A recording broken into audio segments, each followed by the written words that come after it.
The Preservation League of New York State is the statewide advocate that strategically champions New York's historic buildings and landscapes, giving them such a distinctive and compelling voice that they win both a secure seat at the negotiating table and a secure place in the hearts of New Yorkers. Central New York boasts a significant collection of historic structures and sites that illustrate an important chapter in American history, the Abolitionist and Underground Railroad movements of the mid-19th century.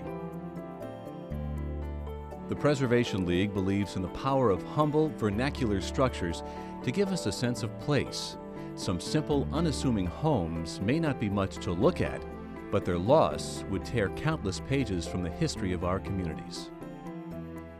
The Preservation League has been instrumental in piecing together this history through grants, technical assistance, and other means, and is supporting a comprehensive, multi-county effort in Oswego, Onondaga, Cayuga, and Seneca counties. Harriet Tubman once said, "If you're thirsty, keep going. If you're hungry, keep going. If you're tired, keep going. If you want freedom, keep going." She described a voyage that thousands of African American slaves embarked on prior to the Civil War, as they fled from the South in hopes of finding freedom in the North and Canada. It's a journey that began and ended on a pathway paved with courage, the Underground Railroad. God's gonna trouble the water away. Harriet Tubman was considered by many as the chief conductor of this mythic railroad. So, understandably, many of her passengers ended up making a stop in her adopted community of Auburn, New York, in southern Cayuga County. Harriet Tubman came to settle here in the area in 1859, right around that time, though she purchased the property prior to that. The Preservation League research grant helped us to start the process of seeing just how important Harriet Tubman's life was to this local community. Today, much of what was has been lost, but some things do remain, including many of the buildings that existed during that time period, each one with a special story to tell.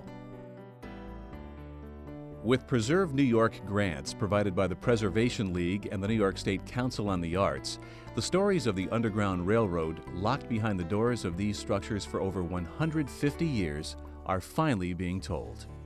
We found about 90 places that will be fully described in the survey that we've done as a result of the Preservation League's grant, about half in Auburn and about half in the county.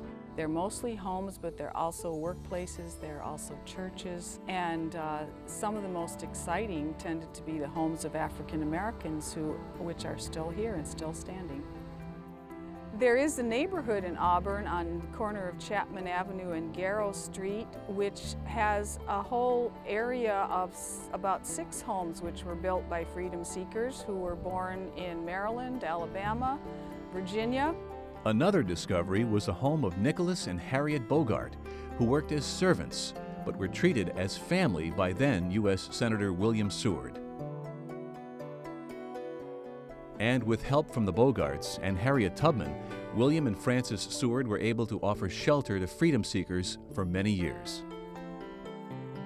The Historic Structures Report, currently being prepared for the Seward House, funded in part by a Preserve New York grant, will help promote a deeper understanding of the Seward family's role in the abolition movement. Other buildings in central New York, which played a vital role in the Underground Railroad, have also benefited from the League's early investment and assistance to leverage additional support. The Oswego City Library, built circa 1855, with a stipulation that the facility would be open to all men and women, regardless of race. The Bristol Hill Congregational Church in Fulton, whose racially integrated congregation adopted a resolution in 1843 to use all proper means in our power to free slaves, and the Star Clark Tin Shop in Mexico, Oswego County, where the tinsmith and his wife sheltered runaway slaves as early as 1837, 26 years before the Civil War. The influence of the Preservation League can be felt all across New York State. from bustling neighborhoods to quiet historic byways, from revitalized main streets to the great camps of the Adirondacks. The League ensures that preservation values receive thorough and thoughtful consideration whenever decisions are being made about the future of New York's built and natural environment. The Preservation League's support for these surveys has been absolutely essential. None of this work would have been possible without the seed money that the Preservation League has made possible. The Preservation League has acted as a catalyst for everything that has been built upon them. It's created a kind of synergy between local people and scholars and state and national funding agencies. None of this would have happened without the Preservation League. With a statewide perspective and unrivaled expertise, the Preservation League is uniquely positioned to be the undisputed champion of preservation values. The Preservation League will continue to raise a chorus of voices, irrepressible, resonant, and persistent. Voices echoing the fiery conviction of the freedom seekers and abolitionists. The Preservation League will continue to give voice to our historic buildings and landscapes, because our heritage deserves to be heard.